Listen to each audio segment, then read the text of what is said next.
This title sounds like a manga.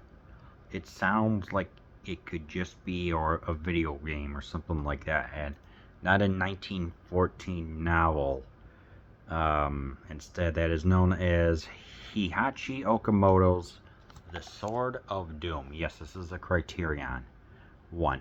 Tetsuya Nakadai and Toshiro Mifune, that's, you know who that is, star in this story of a wandering samurai who exists in a maelstrom of violence. A gifted swordsman, playing his craft during the turbulent final days of the shogunate rule in Japan. Ryunosuke Nakadai kills without remorse or mercy. It is a way of life that ultimately leads to madness.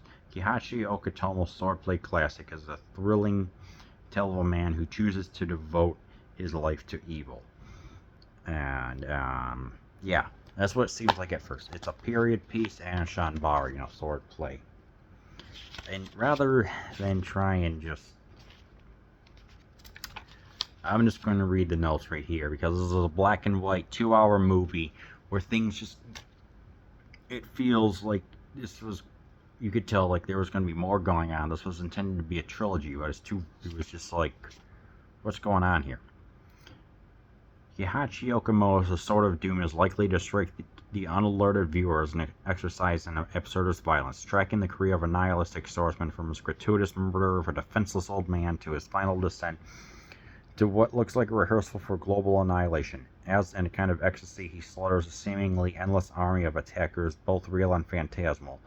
The extreme but stylized violence of Okamoto's 1966 film epitomizes a mode of Japanese filmmaking that profoundly influenced such directors as Sam Peckinpah and Sergio Leone. And it would be easy and not entirely inaccurate to read the film in the light of cynical anti-heroic trends that surfaced in the genre films all over the world in the 1960s, and surmise that it may represent this same kind of break in heroic tradition as, say, spaghetti westerns. It should be kept in mind, however, that The Sword of Doom was only the most recent episode derived from a long line of stage and film versions of an immeasurably long, structurally meandering novel that has remained popular ever since the appearance of its first installment a year after the death of Emperor Meiji, the ruler who oversaw Japan's transition from dramatically sealed feudal state to modern industrialized nation, and whose ostensible theme is religious. The novel, Daibosatsu Toge, The Great Bodhisattva Past, The Sword of Doom's Japanese title, originated as a newspaper serial in 1913 and continued to appear in 3 more decades. 41 volumes were published before it was left uncompleted at the death of its author, Kaizen Nakazato, 1885 to 1944. Nakazato, a sometime telephone operator and assistant teacher, vowed himself as literally a disciple of Fyodor Dostoevsky and Victor Hugo, was deeply influenced by Christianity and socialism. He was a pacifist during the Russo Japanese War of 1904-05 and kept himself aloof from cultural entities associated with the military government in the 1930s and 40s. His novel was intended an expression of Mahayana Buddhism and the earthly actions of its characters, most especially the demonic swordsman Ryunosuke Suke. Nothing more than the working of out of karmic law. The political background, the struggle of various shadowy groups either to uphold the power of the shogunate or bring about the restoration of direct imperial rule, is itself only one layer in Nakazato's cosmic vision, in which the hero's seemingly evil path is dictated by forces beyond his control. However, Ryunosuke is one of the characters who seem to have escaped from their author's control, taking on a life of their own. He is an icon in popular culture as an embodiment, in the words of the scholar Cicely Sakai, of a fascination of evil, which gives him his seemingly paradoxical charisma. Ryunosuke is an archetypical fallen Asian, early modern Japan, a figure who elicits sympathetic identification with the uncompromising intensity with which he follows his path. Even that path seems to lead into darkness. While the novel was still appearing in installments, stage adaptations were already being produced of its early episodes, which were then followed by its 2-part 1935 film version, now presumed lost, whose directors included Hiroshi Inagaki, known for his later samurai trilogy in 1962 of Chusengura. After the wars were remained repeatedly in 3 parts by Kunio Watanabe in 1953, and 3 parts by Tomu Uchida 1957-59, and in 3 parts by Kenji Misumi and Kazuo, aka Isamori, in 1961. Freeze frame that includes an Okamoto's film should be seen not as an ending but a pause while awaiting later installments that were never made, covering episodes which, among other things, the hero goes blind and changes sides to support the Imperial faction. The gaps and unresolved storylines that are apt to bewilder viewing audience to the film cold should not have posed a problem toward an audience thoroughly familiar with the source material. Okamoto's film, a series of set pieces content to skip over much connecting matter, might almost be called famous scenes from Daibusatsu Toge. That's not to say the film's enigmatic qualities due solely to the uninhibited state of the Western audiences. A sense of mysteriousness of violence is essential to Nakazato's novel and Okamoto's film alike. Ryunosuke is at once hero and villain, Damien and potential bodhisattva, and Tatsuya Nakadai's stunning performance incarnates perfectly the paradox at the heart of the character. Does he act or is he acted upon? In what sense does he choose his destiny? He seems at times a spectacular spectator of his own destructive course, alternately anguished or blackly amused, but essentially powerless to change what happens. His unique style of swordsmanship, Mumio Otonashi no Kamoe, form without lighter sound or light, as enacted by Nadaka, is a weirdly possessive quality. He seems to go limp, to withdraw into himself, as his invariably lethal blow is directed not by exercise but the abandonment of will.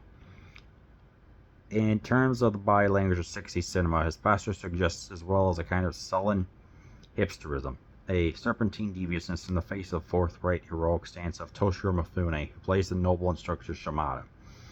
It is fitting that of a film whose characters are so intensely preoccupied with form, who pay such unrelenting attention to angles of thrust, movement of feet, pauses, and sight lines, should be itself be so stunning on a formal level. In an era of Japanese filmmaking marked by such masterpieces as Akira Kurosawa's Throne of Blood and Masaki Kobayashi's Harakiri, and when even the most routine samurai pictures tended to look very stylish indeed, The Sword of Doom stands out for its rare and calligraphic pictorialism of widescreen compositions, as of the formal qualities of the swordsman so amply displayed the film's major set pieces, the duel with Bunujo at the temple and its aftermath, Ryunosuke's visit to Shimada's kendo school, confrontation in the snow where Shimada decimates Ryunosuke's associates, and the apocalyptic finale, being mirrored by the slashing precision and constantly shifting perspectives of the staging and camera work. Okamoto, who trained as an assistant by the great Mokia Naruse, was only one of the many highly competent genre directors of the time, known much as for his war films, Japan's Longest Day 67, The Human Bullet 68, The Battle of Okinawa 71, and for such period pieces as Samurai Assassin 65, Kill with an exclamation point 68, and Red Lion 69. It's often cultivated a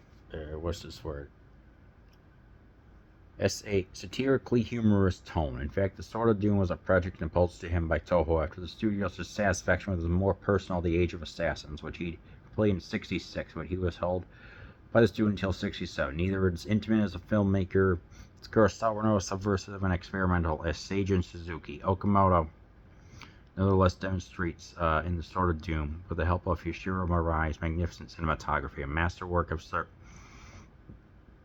of surface that makes the film endlessly pleasurable to watch. Thanks to Masaru Sato's slashing score, also intensely enjoyed to listen to. And the film's surface, one might say, is its depth. If indeed an evil soul is an evil sword, then form and gesture are a graph of profound undercurrents. The unraveling visual inventiveness of The Sword of Doom, culminating in the final massacre, with its 1,001 variations of the theme of killing with a sword, is not a matter of flashy illusion, but the essence of what the film is about. Jester here takes on a life of its own. The human killing machine, blinded and stumbling in his own blood, has become something of a force of nature, a destructive essence that the unmistakable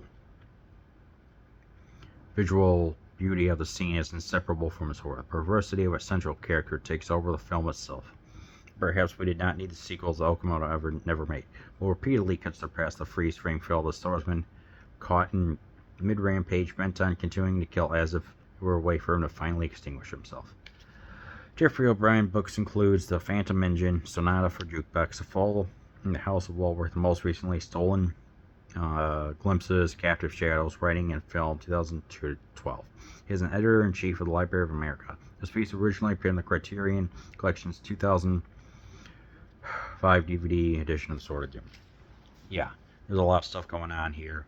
It's definitely drama. You know, he's trying to deal, like when he has like a sword duel. It's supposed to be friendly, and he ends up eliminating a person who does an illegal move. And then meanwhile, we get to see like the forms of, like, you know, where the swords are at, how their feet are positioned, and everything else to represent all the subtleties and nuances that goes on, and gets more into an insight of how the stuff happens. It's not like you immediately just go in with a machine gun and make everything. No, this is truly a Chanbara style presentation, which I liked a lot, and now looking back, I'm like, yeah, that does make a lot more sense, the way how it's produced and everything else, which is really gosh darn cool. But then you get the drama where he's got his family life and everything, so you get a good mashing of everything. And as I'm watching, I'm like, okay, obviously you're going to feel not necessarily bored, but you at the same time, you know, it adds to the drama going on. So say what you will about that. For me personally, I'm like, it's not that bad, because we do get some beautiful shots, especially of the snow, even though it is black and white, which is whatever for me. But ultimately, when you get into roughly, I don't know, I would say the last 20 to 30 minutes, where they are a bunch of courtesans, you know, ladies that give pleasure. Watch the anime, The Apothecary Diaries, for a more in-depth breakdown of like what all that's about. But yeah, especially, oh my goodness, that ending, it's absolutely insane, where he starts slashing around a room where supposedly a courtesan perished or whatever, and he goes around trying to slash at the ghosts from his past and everything, and I'm just thinking, okay, then when all of a sudden the associates of the brother come in, it's just brutal. I mean, you see so much blood and violence. As I'm just looking at it, I'm like, God bless America, Deus bless America. This is absolutely insane, and it goes on for like 10 minutes of just, even though he's limping, he is not stopping, because that's a man where his soul slowly gets possessed by the sword. It's like the breakdown of the anti-hero. And it's like, yeah, he's already kind of like, not necessarily like a villain, but, you know, he's not exactly going to be upstanding and uplifting like Samurai Jack. So, as I'm just looking at this, I'm just thinking, like, what the heck? Wow, you know. You know, it's like the soul, it's like the soul in the sword. If there's no soul within the sword, then the person becomes corrupted. So yeah, there was a lot of reading I did to give you more thematic analysis. Again, yeah, just watch it. Good long takes, absolute chaos at the end. Recommended. Watch The Sword of Doom.